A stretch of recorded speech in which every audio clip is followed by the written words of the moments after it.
Hi ha un retrit jo des del meu, on donarem pistes a la gent i tal. No, tu pots... Ah, des del teu. Des del meu. Clar, és que el Facebook saps.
Però sincronitzat. Sí que podem fer és...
L'Auia, que no sé què l'Auia. Ui, gràcies la meva xica. Has recuperat i tot?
convivencia y relación pedagógica. Es Vicent Bataller. Vinculat a la universitat de pedagògica. En tots els cicles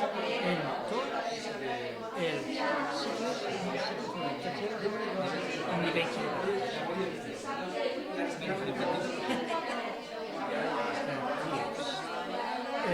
amb moltes col·laboracions amb la pròpia universitat.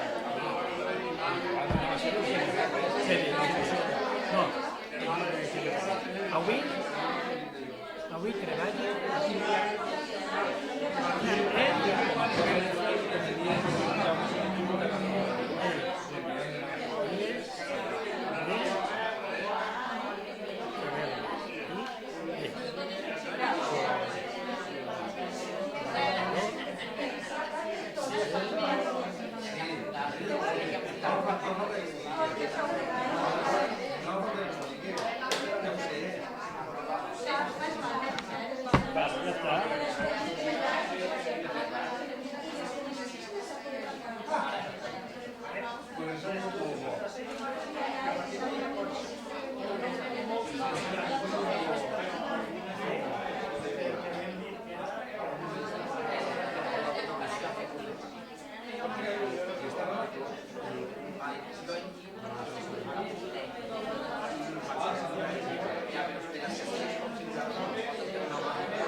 Anem a començar. Cal que agarri el micro o com? Treballant en tots els nivells educatius.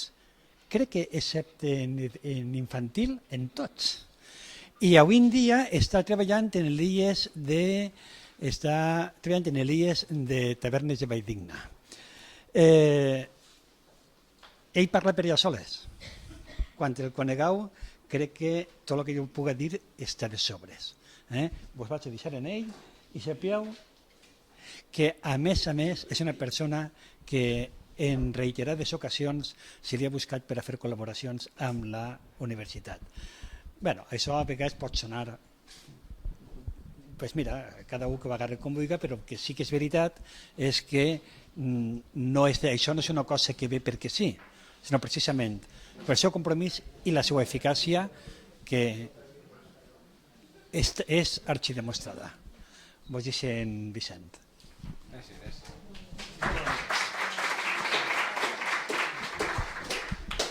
Després no aplaudireu, no? Quan acabem no aplaudireu. Bona vesprada a totes i a tots. Primer que res, jo tinc que donar-vos les gràcies perquè estigueu així avui. De veres, de tot cor, vos dono les gràcies, i és molt bonic veure gent entranyable que fa temps que no veig i ha aparegut per així i m'encanta, estic encantadíssim. Dit això, vull saludar personalment a Ramon, vull saludar a Dolores, vull saludar a Rosa, a Pepa, a Lupe, vull saludar a Maria José, a Carmina, a Maria, a Artur, a Bertomeu, a Loles, a Sandra, a Amelia, a Laura, a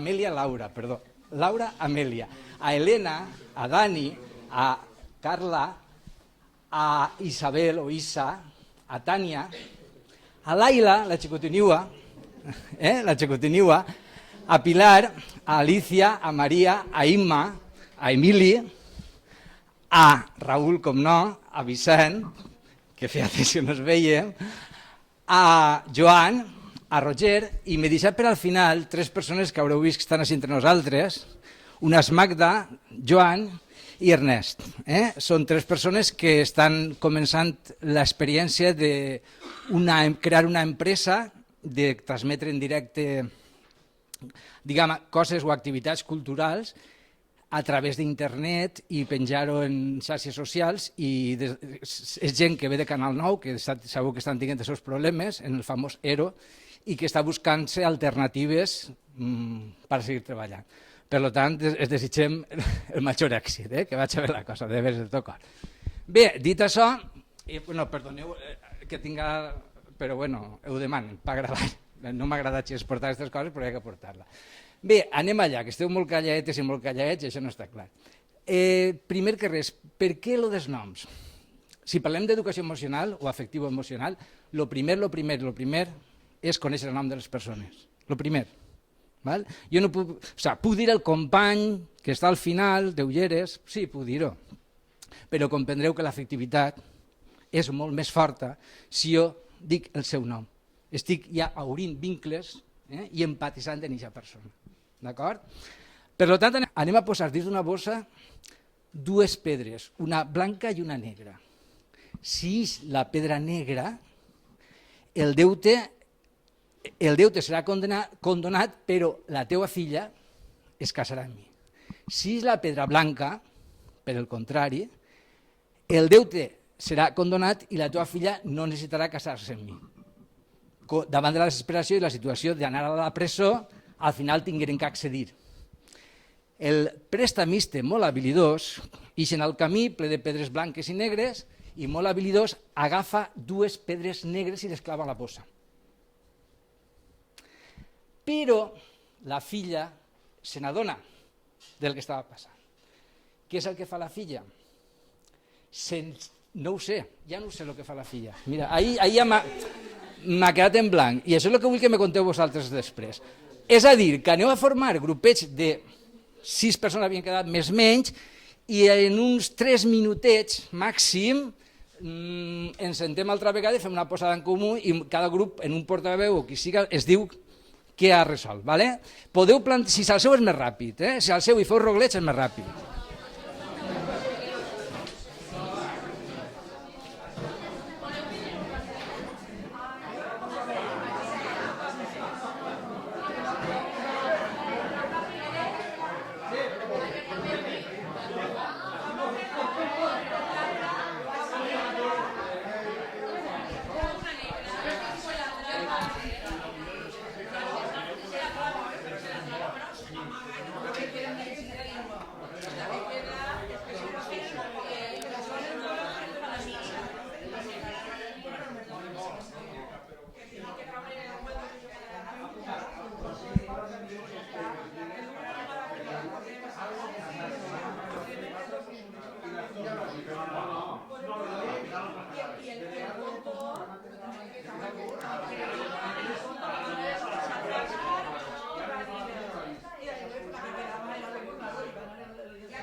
Fot una pedra al pare, que està hasta els collons de un tio que siga tan recarca i passa de moda. No és això. No, jo no la coneixia. Jo ho he associat a una que he sentit, no sé si en el meu poble, de que antes quan anaven a l'Àfrica, el que treia el número 1, quan sortejaven el servei militar, anava a Àfrica, i els altres ja es quedaven en la península. I entonces per això farà 100 anys. Això quan era el meu poble, però potser és en tots els pobles. Entonces estava el ric del poble, claro, que el meu fill no va a l'Àfrica, i el tonto del poble. Diu, pues ja està, van posar en la bolsa, no me n'hi havia 2 per anar a la mili, i van posar 2 números 1, i entonces li van dir al tonto, ale, agarra. I el tonto va agarrar la boleta, se la va tragar i entonces va dir, a veure, va, aquí va a Àfrica. Entonces jo així, associat a això, jo dic, o la xica se traga la pedra, la xica, la traga o la llança, pensa, tio, jo dic, o la llança. Molt bé, molt bé. Ara després comentem coses de este grup. A veure, nosaltres hem pensat que la xica que era molt lista i sabia coscar que havia ficat les dos negres va posar una condició antes de traure la pedra i era o sea, fer la inversa de lo que ficava. Si treia una pedra negra, ni se casava en ell ni se pagava el deute. I si treia una pedra blanca, se casava en ell i son pare tenia que pagar-li els diners. Entonces, pues, quan treu la pedra, com és negra, les dues són negres, pues, no, ni se casa ni paga el deute. I és per ingenio. Joder. És que les dones... Quina creativitat. I d'este grup? S'han copiat. Mos han pillat la idea. El nostre també era això, que a la xica el blanc no li agradava, ella volia el negre, com ho havia vist, i era, si l'home no ho acceptava és perquè acceptava que realment havia fet trampa. Per tant, la solució era això, canviar els colors. Vull dir, que ella volia que si fos el negre ni se casara ni pagava. I l'últim grup? Ahí tens. Maria? El meu grup eren tot homes i els eixit la ràbia rabiosa. Uno ha dit que li pegaria una volteta al xic en les seues parts. Un altre li ha dit que tiraria farina perquè se pintaren.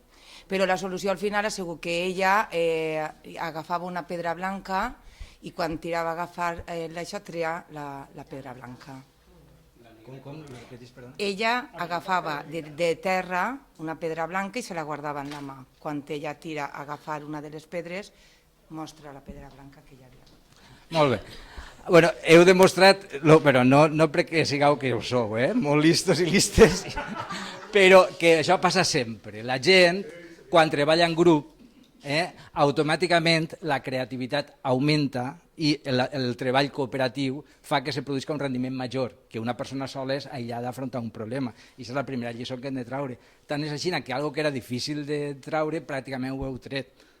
La resposta que se dona és que la xica es dona compte i fa com a que li cau la pedra en terra, se mesclen totes les pedres, aleshores, com en la bolsa només queda una pedra negra, doncs està clar que l'altra era blanca.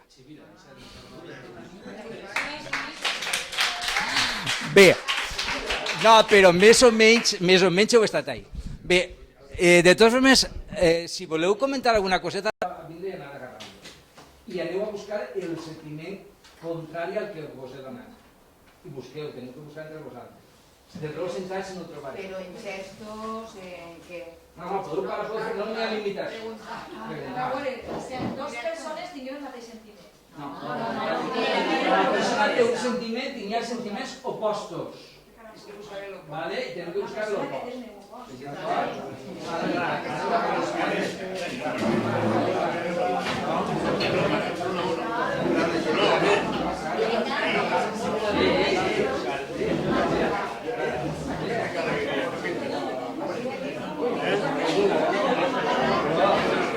Però tens que fer un gesto.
si la parella meva està ahí, no la trobo. Indignació, no.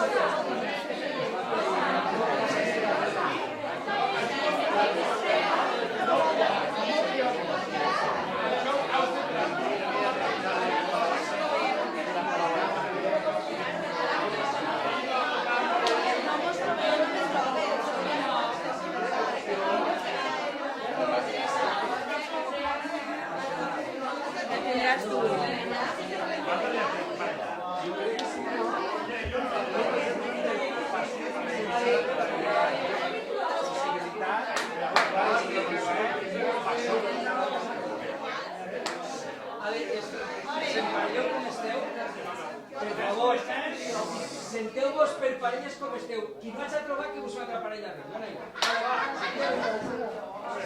Per favor, per parelles. Ens sentem per parelles.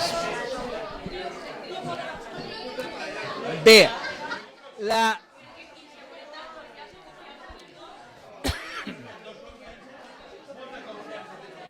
És una forma també de conèixer-nos que si ho fèrem, clar, quan acabarem ens coneixeríem, clar, aquests primers dies o quan hi ha molta gent, quan no ens coneguem, és una bona estratègia per a conèixer-nos i per a aflorar emocions, sentiments i perquè la gent vagi aflorant aquestes coses que s'importen, d'acord? Vale. Seguim en el guió previst i ara anem a passar un PowerPoint que pot ser que conegueu molta gent, el vegem i després, si voleu, comentem alguna coseta. Crec que no, però tu mateixa. És d'allà dins no pots apagar les soles. Aquella només. Apaguem tot. No se sent. No sé per què. Ah, sí, perquè... Perdó, espera un moment. Crec que li he llevat jo la veu. Ah, no. Pues no sé per què no se sent. Sí, diu, vostè l'ha enxufat? Diu, sí, l'ha enxufat. A veure si va. No, el volum està donat, sí.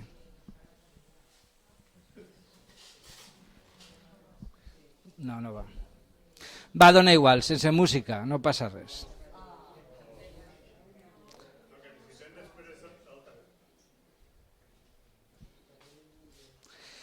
Si voleu el llisc, si no... Bueno, va, llegim. Diu, cuando yo era pequeño me encantaban los circos y lo que más me gustaba de ellos eran los animales. Me llamaba especialmente la atención el elefante, que como más tarde supe, era también el animal preferido de otros niños. Durante la función, la enorme bestia hacía gala de un tamaño, un peso y una fuerza descomunales. Ay, perdón.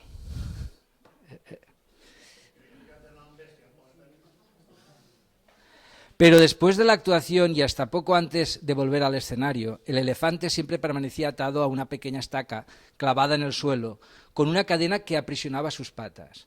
Sin embargo, la estaca era solo un minúsculo pedazo de madera, apenas enterrado unos centímetros en el suelo. Y aunque la madera era gruesa y poderosa, me parecía obvio que un animal capaz de arrancar un árbol de un cuajo con su fuerza podría liberarse con facilidad de la estaca y huir. El misterio sigue pareciéndome evidente. ¿Qué lo sujeta entonces? Porque no huye. Cuando era niño, yo todavía confiaba en la sabiduría de los mayores. Pregunté entonces por el misterio del elefante. Alguno de ellos me explicó que el elefante no huía porque estaba amaestrado. Hice entonces la pregunta obvia. Si está amaestrado, ¿por qué lo encadenan? No recuerdo haber recibido ninguna respuesta coherente. Con el tiempo me olvidé del misterio del elefante y la estaca. Hace algunos años descubrí que, por suerte para mí, alguien había sido lo suficientemente sabio como para encontrar la respuesta. El elefante del circo no escapa porque ha estado atado a una estaca parecida desde que era muy, muy pequeño. Cerré los ojos e imaginé al indefenso elefante recién nacido sujeto a la estaca. Estoy seguro de que en aquel momento el elefantito empujó, tiró y sudó tratando de soltarse. Y a pesar de sus esfuerzos no lo consiguió, porque aquella estaca era demasiado dura para él. Imaginé... Si voleu. ¿Algún comentario? ¿Algú s'atreveix? enllaça a la conferència d'ahir, el que parlàvem. Pero una cosa que la ve clarísima, es decir, en este momento nos han convencido, sobre todo que utilitzant els más medios, ja han convencido de que nosaltres hem de ser individuals, de que no es profita per a res fer les coses col·lectivament, de que anar al carrer, de que fer una vaga per exemple no serveix per a res, de que fer qualsevol manifestació de protesta que és digna, necessària, que això no és possible i que no aprofita, sobretot donar-nos a entendre que tot això que fem no aprofita per a res. I clar, estem tan convençuts que quan t'eixes al carrer i dius vas de vaga, damunt te diu, pa què? Si al final això no aprofita per res, si anem a quedar igual. I això és l'estaca. Molt bé, totalment d'acord. I a nivell de classe d'aula? A nivell d'aula?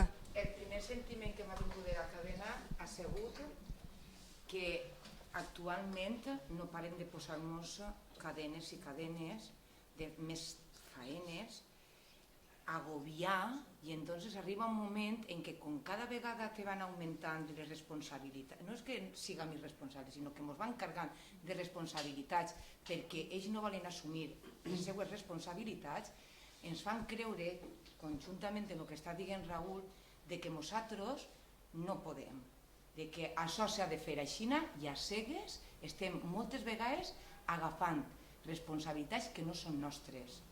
Val? I aquest és el sentiment que a mi m'ha sorgit. Molt bé, totalment d'acord. Alguna aportació més? Sí, jo és que voldria enllaçar un poquitiu això en una resposta que han fet alguns a l'enigma d'abans. I és el tema, no sé si el tens preparat, sobre el tema del pensament divergent. La importància que té quan plantegem qualsevol cosa el pensament divergent. És a dir, quan he respost jo, i també hi ha hagut per la part dels, com has dit, Maria, els homes... Com has dit els homes del teu grup? No sé com has dit, però fins tant se'n dona. Tirar-li una pedra al cap al pare per masclista i retrògrado. Què vol dir? Per què em planteja això? Perquè és important, quan en classe plantegem qualsevol cosa, tindre en compte aquesta possibilitat del pensament divergent, perquè és molt creatiu. I moltes vegades l'escola és castradora en aquest sentit. Moltes vegades en l'escola impedim que uno se n'isga dels causes marcats. No, és que així no ho has de fer, no, és que això no ho has de contestar. No, al contrari. Això anem a veure com podem aprofitar el fet de que un alumne aporte algo que siga completament divergent a lo que esperàvem per a veure com agarrar-hi dur endavant. I penso que això és una de les coses que hi ha que plantejar-se molt a l'escola.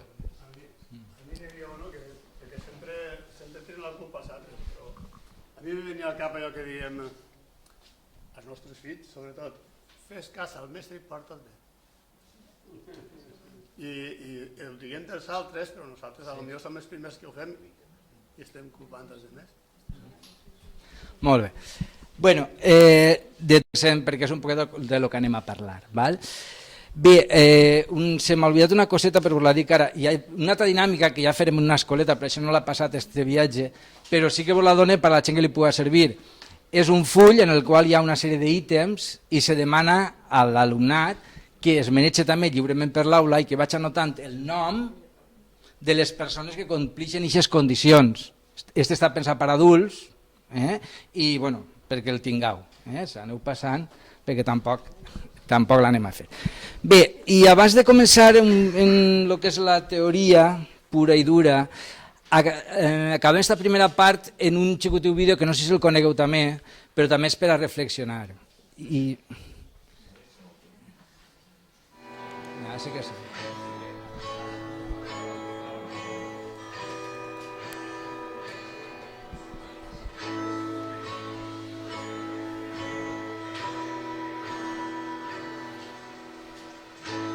Looks like rain again today. Dark clouds gather, fill the sky. Don't know how to talk to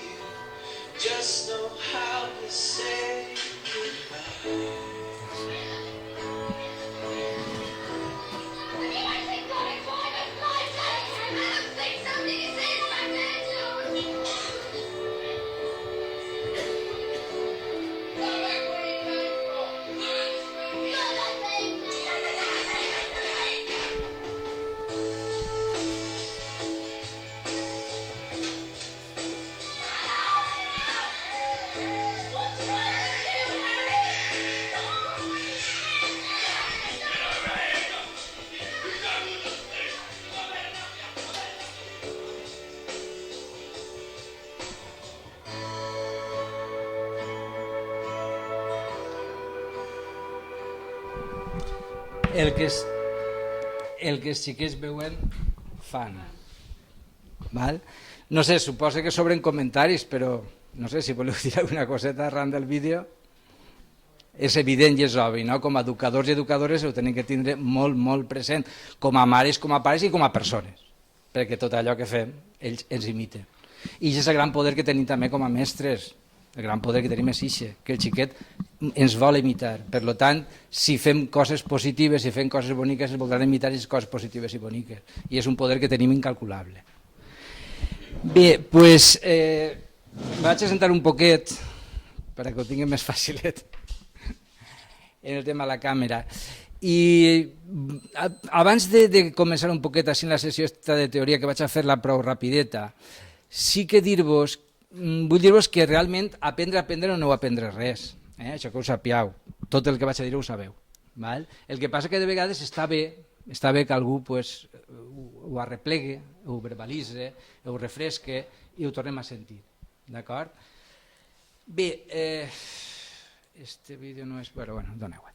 Bé, mireu, educació emocional versus educació academicista. Ahir ja se va comentar en la conferència. Òbviament l'alumnat està a gust i com que està a gust les coses arriben millor, se fan millor, s'interactua millor. Quan l'ambient o el clima és negatiu passa justament tot el contrari.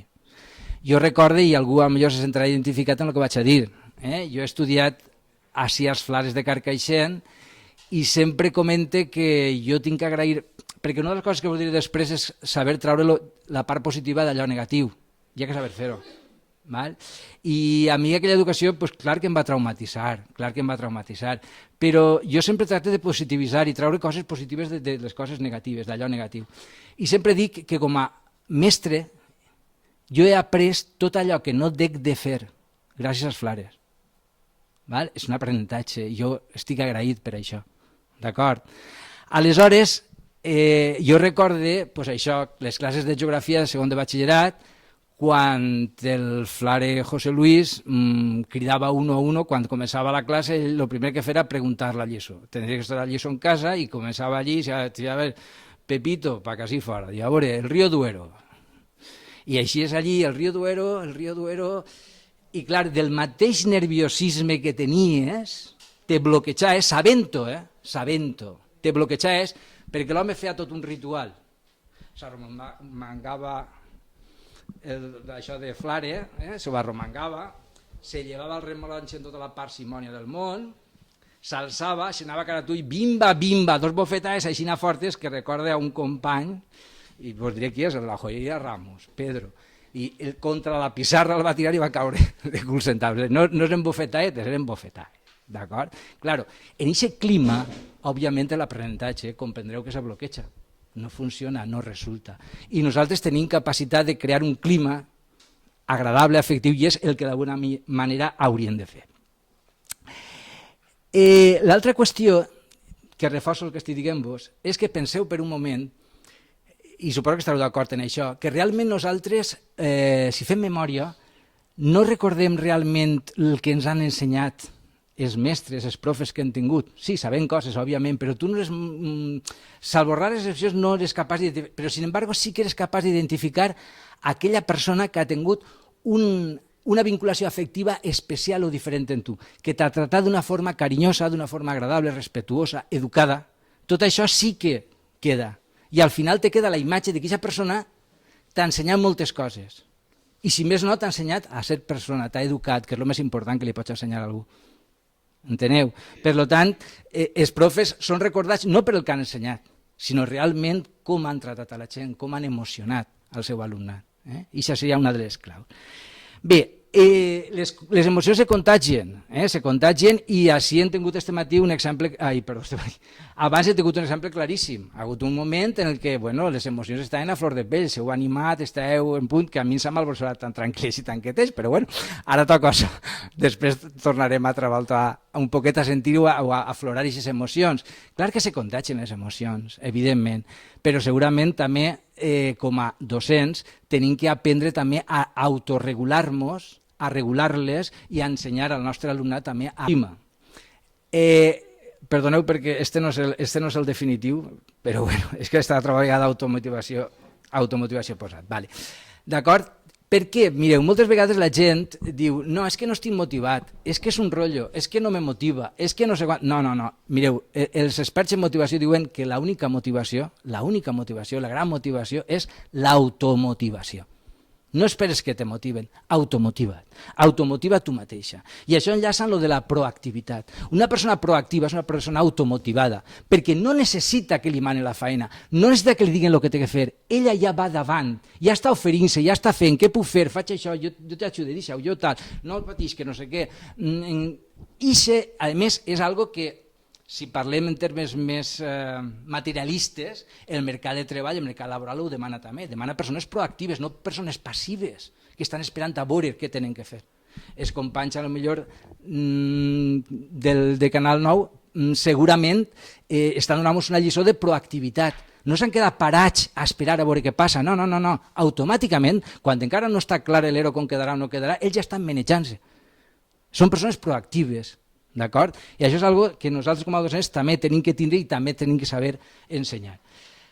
La resiliència, la capacitat a resistir les frustracions, a aquesta autosuperació, a anar més enllà, com lo del power de l'elefant, és el mateix. Seguir intentant-ho sempre, perquè al final ho aconseguirem.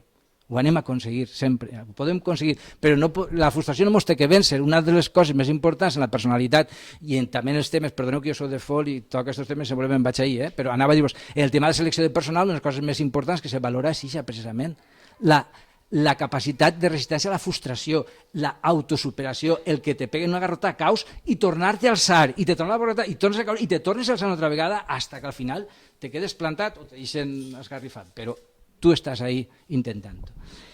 I, per supost, l'entusiasme, perquè uno té que entusiasmar. Per entusiasmar uno té que ser optimista i té que tindre il·lusió. En il·lusió i entusiasme, evidentment, el clima d'aula se pot canviar, pot ser absolutament i totalment diferent. En quant a les interpersonals, aquelles que ens fan relacionar-nos amb les altres persones, seria molt important que tinguérem clar el coneixement de les emocions alienes, és algo fonamental. No sols tinc que reconèixer les meves pròpies emocions, tinc que ser capaç de reconèixer les emocions de la gent que me rodeja, perquè així jo podré gestionar millor aquest mapa emocional, perquè d'alguna manera jo estic veient en les cares, en les actituds de les persones, què és el que estan sentint. I si practique això que teniu ahí més a baix, la empatia, i sóc capaç de ficar-me en el lloc de la persona que està d'enfront de mi, evidentment podrà entendre moltes coses. I si li ensenyo a la persona que se fique en el meu lloc, també podrà aprendre moltes coses.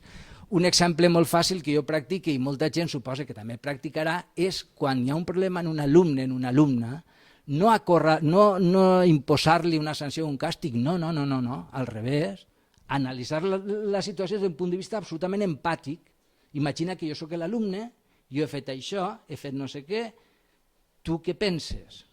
Tu, si fos el profe, què faries? S'ha pressa. Mireu, dins de l'aula, Maria Àngeles deia que tots els alumnes aprenen, que tots els alumnes poden aprendre, que no és de veres que n'hi ha que en alumnes irrecuperables, és de veres, és cert. I això suposa que quasi tots que estem així ho creguem, per no dir tots.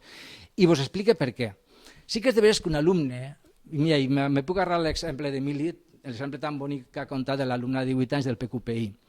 D'acord? I aquesta xiqueta, que s'haurà criat segurament encadenada com l'elefant, i al final ja s'ho ha cregut que és inútil i no aprofita, i ella es pensava que no aprofitava, arriba un dia que gràcies a un to emocional adequat comença a creure en si mateixa en les seves possibilitats. I probablement ho estic estudiant i probablement el dia de demà tingués fins i tot les seves titulacions, per què no? Perfectament. Nosaltres tenim molts alumnes d'aquest tipus, que després fan FP i trauen les seves titulacions. Doncs, mireu, qualsevol alumne, per curter que siga, per dificultats que tinga, sempre pot avançar. El que passa que la clau està en el que es diu Vygotsky al voltant de la zona de desenvolupament potencial. Clar, si tu a un alumne o una alumna li demanes algo que no està al seu abast, que està molt lluny, evidentment ho veu impossible, no es maneja. Per què me vaig a manejar? És que és absurde, no ho farà. Crec que enteneu el que vull dir. Si tu li fiques la cosa massa propeta, és molt fàcil, massa senzilla, Clar, la farà, però realment tampoc n'hi ha aprenentatge, la qualitat de l'aprenentatge és molt pobra. El que tens que saber és graduar i saber en aquesta zona de desenvolupament proper que té l'alumne fins a on pot arribar i anar estirant-lo perquè vagi. És un poc la safanòria del burro, no? Per fer-lo avançar, un poc el mateix. D'acord? Quan les metes són molt altes, molt irrealitzables, evidentment no se desanima i no ho fa. Quan són molt fàcils no n'hi ha aprenentatge. Per tant, qualsevol alumne, si apliquem això, aprèn, qualsevol, perquè tu li ho estàs ficant a les seves possibilitats, el que diguem, el tractament de la diversitat, evidentment. Bé, la classe ideal, això és una cosa que vaig agradar de Joan Baello, que el vaig escoltar en una conferència i em va encantar, i jo ho repetís. Ell parlava de la classe ideal i que una classe ideal seria aquella de les 5 vocals, la A, la E, la I, la U. I ell dia la A d'atenció. És a dir, és aquella classe en el que el mestre o la mestra és capaç de captar l'atenció de la gent, perquè impacta, perquè interessa, perquè ahí està passant algo nou, algo de diferent, algo que val la pena. La E d'emoció, d'empatia, emocionar, aflorar aquestes emocions, aquest clima que dia abans jo, aquest clima agradable, positiu, en el que uno se sent a gust, se sent bé, i aquesta empatia en la qual la gent sap canviar els papers perfectament. Jo, ficar-me en el vostre lloc, si jo estaré ahí sentat, com vaig estar ahir, ahí sentat, no sé què, escoltant, que sent, que no sent, que el cul me fa mal, la cadira, el no sé què, el no sé quantos, i vosaltres respecte a mi, si jo estaré ahí sentat, parlant, dient no sé què, doncs què sentiria, què no sentiria, aquesta empatia és bàsica i fonamental. La I d'interessant, o sigui, el que me diuen és interessant, m'aporto algo, desperta l'interès. Ordenada, i ordenada vol dir que té una seqüència lògica, que està pensada, mínimament estructurada. No estic parlant ara de planificació, programació, no sé què, no estic parlant d'això. Estic parlant de que jo, quan pense la sessió, me faig un guió i estructuro el que vull fer i m'ho pense molt bé cara a cara en el tema de l'avaluació i tens que dir-li, tu estàs suspès. És una situació dura i delicada, perquè emocionalment és explosiva. I és explosiva perquè, evidentment, tu t'argüixes unilateralment o perquè algú t'ha infundit aquest poder, per la gràcia de Dios, de que tu vas a dir, a premiar a los buenos y a castigar a los malos. Tu vas a dir qui sí i qui no.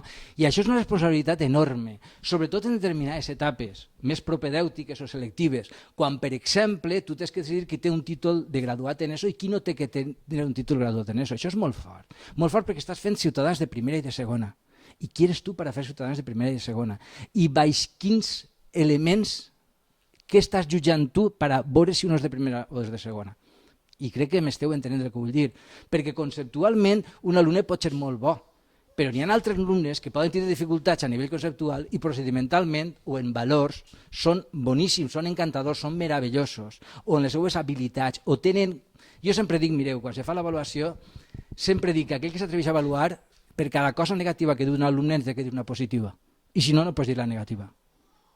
Enteneu? Per cada cosa negativa tens que dir una positiva i si no, no pots dir coses negatives.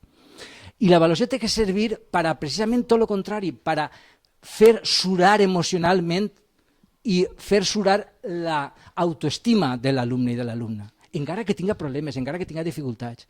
I si el xiquet suspèn, que evidentment serà en base als criteris que prèviament s'haurien d'haver pactat i negociat i parlat, etc. Si el resultat és ixe, doncs hi ha que animar-lo. És allò que fem moltes vegades de dir, ha estat molt bé, has treballat, has sigut dur, és de veres, i estic contentíssim del que has fet. I així tota la classe estem reconeguem, estem contents del que has fet, ha sigut fantàstic, has millorat i has progressat, però ens falta encara un poquitiniu. I aquesta altra avaluació ho anem a fer perquè sabem que te vas a superar i vas a esforçar-te més i ho vas a aconseguir. I això és l'avaluació. I després una altra cosa molt important. El tema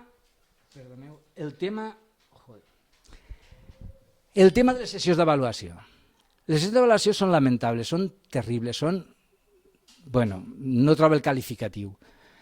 És la cultura de la queixa, és la negativitat personalitzada. La gent s'ajunta només que per dir coses negatives. Vos proposo un xicotiu exercici, que el tinc així mig escrit ahir. En la propera avaluació que tingueu, se senteu, agarreu un paper en blanc, s'evadiu un poquet del que està passant i comenceu a notar coses positives i negatives. És a dir, negatives, queixes i propostes. I n'hi ha alumnes, clar, tan disruptius, tan, entre cometes, el que vulgueu, que diuen, jo no el plegue, jo no l'he tirat. situació típica i tòpica, potser l'has vist, i és l'enfrontament típic entre una paraula i una altra, i jo alguna volta ho faig, i ho faig, agarre, m'acatxe, plegue el paper, i li dic, mira, jo no me suo al nas de plegar el paper, l'he plegat i el tira la paperera. T'acaba de demostrar que no passa res i no s'acaba el món. Si t'hagués l'hagués plegat no va passar res. Jo sí que no l'he tirat i l'he plegat. Pensa que tu pots fer exactament el mateix. A la propera ja parlem o ja vegem o ja no sé què. I alguna volta s'ha donat la circumstància de que he coincidit amb l'alumne i l'alumne al veurem s'ha catxat, ha plegat el paper i l'ha tirat. Me referia un poquet a això, que l'imposar allò de sangre i fuego, pues quasi millor que no. Bé, com fer possible aquesta educació emocional? Pues, evidentment, és complicat, però ho portem dins, ho hem de fer nosaltres. Tot i això, hi ha uns elements que també ens ajudarien moltíssim, com per exemple, si comptem amb un professorat compromès i emocionalment competent, com en el model finès, segur que en Finlàndia, per a ser profe, que ahir Maria Àngels va dir que el 98% de les escoles són escoles públiques, però jo vull afegir-vos, que ho sabeu també, però jo ho recorde, que en Finlàndia, per a ser profe, per a ser mestre, necessita la nota de tall més alta, més alta, més alta, més alta, perquè està supervalorat, està superprestigiat i és molt difícil i sols els millors poden arribar a ser profes. Aleshores, però no sols ja en el tema cognitiu, conceptual, no, en el tema emocional, perquè en Finlàndia tenen la gran sort, entre cometes, d'un determinisme climàtic que fa que al llarg de l'any tingui que estar tancats dins del centre perquè fora, si fa 30 graus sota zero, no és com eixir per acá fora no sé què. I viuen recluïts i tancats dins de centres. La convivència entre profes i alumnes és tan forta al llarg del dia, fins i tot per a menjar, que mengen junts, que lògicament el clima emocional que se crea és tan fantàsticament meravellós i bo que les coses rulen quasi a soles. Unit a una ràtio baixa, a recursos, a tot el que vulgueu, evidentment és una situació un poc idíl·lica, un poc ideal perquè l'aprenentatge funcioni i rule. D'acord? Bé, un segon element és els claustres pedagògics, que sempre reivindiquem i sempre demanem. Els claustres avui en dia se converteixen bàsicament en claustres informatius, en burocràtics, que hem de fer això, que hem de fer l'altre, i com a molt de la cultura de la queixa, però hi ha que reivindicar aquests claustres pedagògics en els quals puguem abordar problemes serios, com per exemple les sessions d'avaluació, és un bon tema per un claustre pedagògic. Què cal fer en una sessió d'avaluació? Bé, altres exemples interessants que també es coneguem, les escoles accelerades de Stanford o les comunitats d'aprenentatge que propugnen Ramon Fletxa o Paco Ibernon, que ens demostren que hi ha altres maneres de fer escola i estan basats, aquests models estan basats bàsicament en aquesta educació emocional i afectiva. Bàsicament, perquè tota la comunitat s'implica, tota la comunitat, els pares i mares entren al centre, les societats entren al centre, tot aquell que té que aportar o vol col·laborar entra al centre i entre tots el que traten és d'accelerar o d'ajudar al procés d'aprenentatge d'aquell alumnat que té més dificultats, intentar compensar. Bé, amb quines eines i estratègies jo així vaig a llegir simplement, si voleu que aclarim alguna cosa l'aclarim, és una part interessant, alguna potser sí que m'entretinc un poquet per raons de temps, però jo sí que volia que ho vegéreu almenys.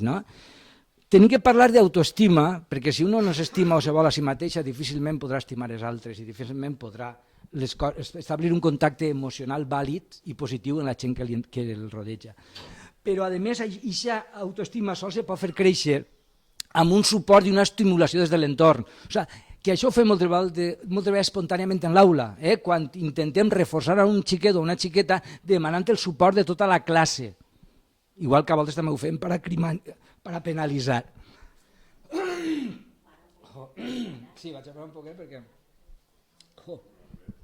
Bé, motivació cap a l'èxit, si realment hi ha una bona motivació i se treballa molt allò de que tu pots i vas arribar i valorar el que ha fet, que és el que feu moltes vegades les mestres d'infantil quan el xiquet arriba en una fitxa que no hi ha per on agarrar-la i digueu què cosa més bonica heu fet.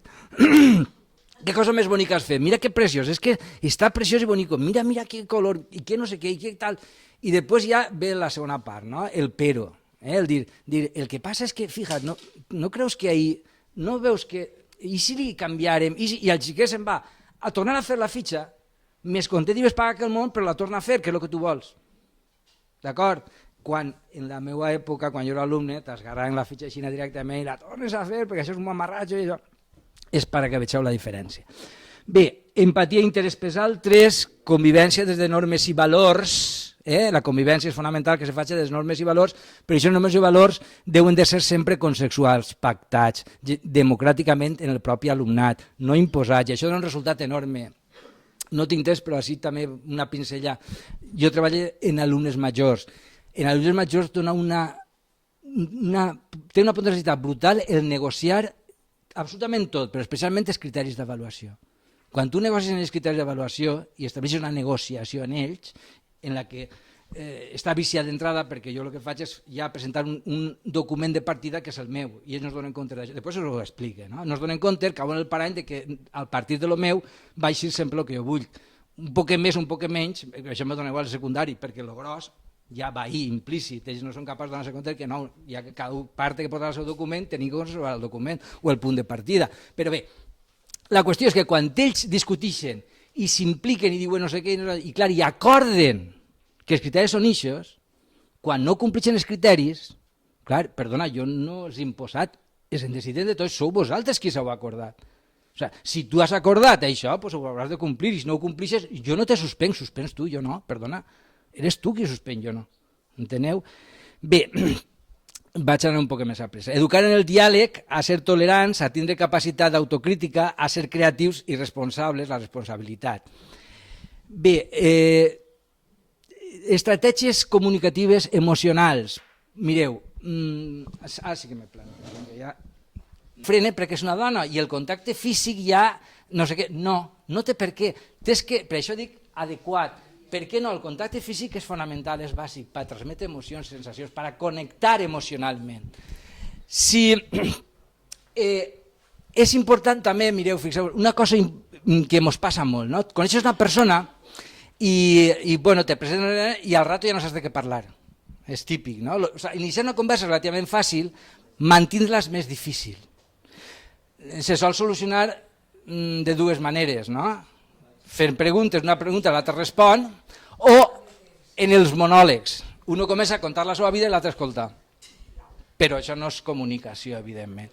Per tant, és importantíssim interactuar. I sí que és de veres que està bé el fer preguntes, com el trobes, com tal, què fas, que no sé què, que no sé quantos, que... Però l'estratègia seria, per una banda, fer comentaris autorreveladors, és a dir, tu tens que obrir, si vols que l'altra persona s'obri, tu també t'has d'obrir. Perquè si tu no t'obris, l'altra persona tampoc s'obrirà. Jo vull que Artur se despulli, jo me tinc que despullar primer.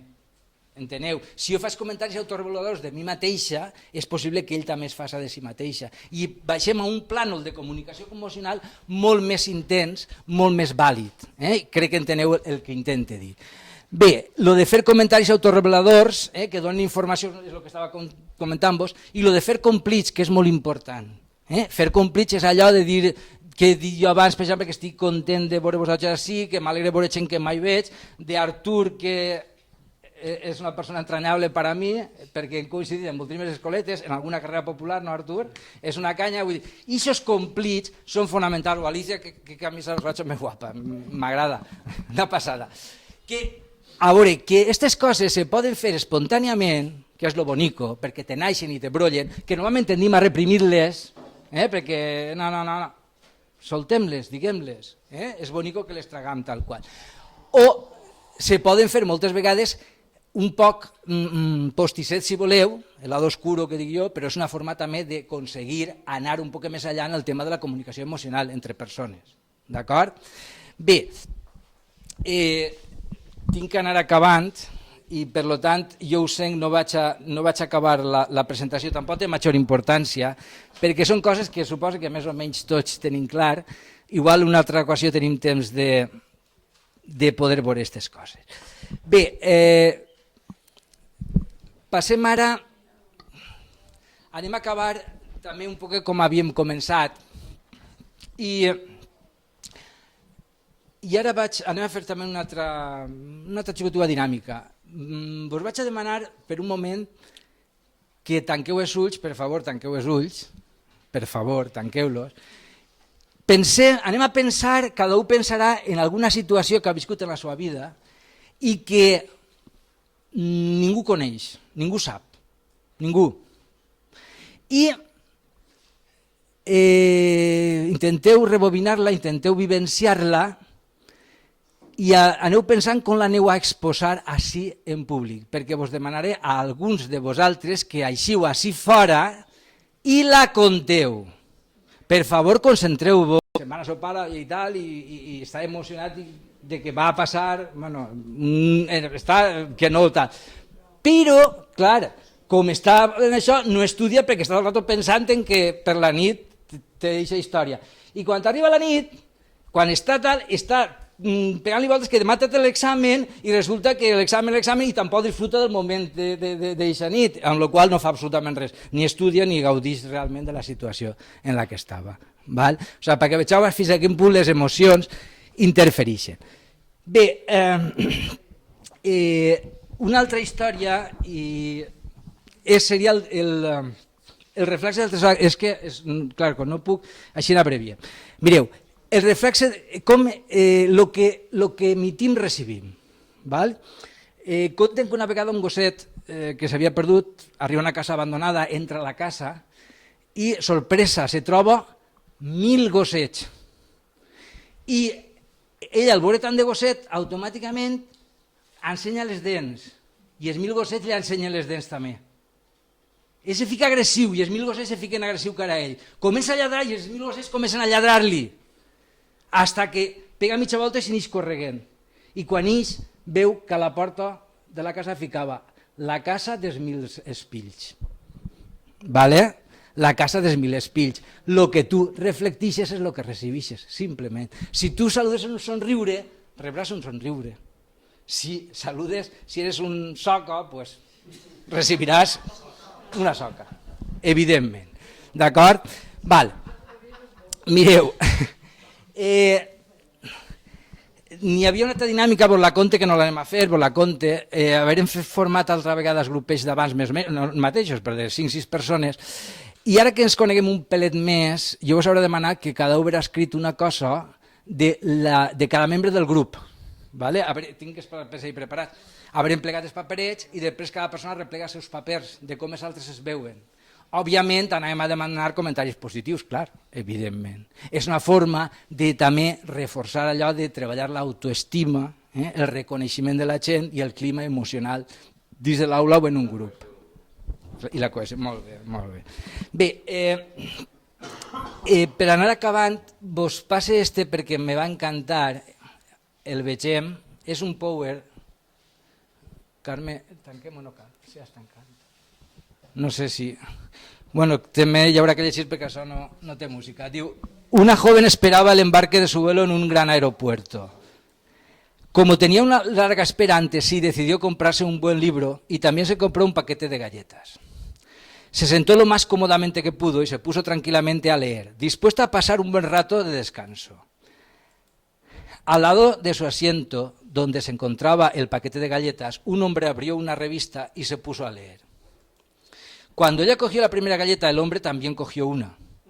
Ella se sintió irritada por este comportamiento, pero no dijo nada, contentándose con pensar. ¡Qué cara dura! Cada vez que ella cogía una galleta, el hombre hacía lo mismo. Ella se iba enfadando con Laila cada vez más, pero no quería hacer un espectáculo. Cuando solo quedaba una galleta pensó, ¿y ahora qué va a hacer este imbécil? Un poquet, a mi moltes vegades m'eixen les llàgrimes quan el veig, no ho puc evitar. És molt bonic, a mi m'encanta. El conegueu molt, sí.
Stay, I'm dreaming.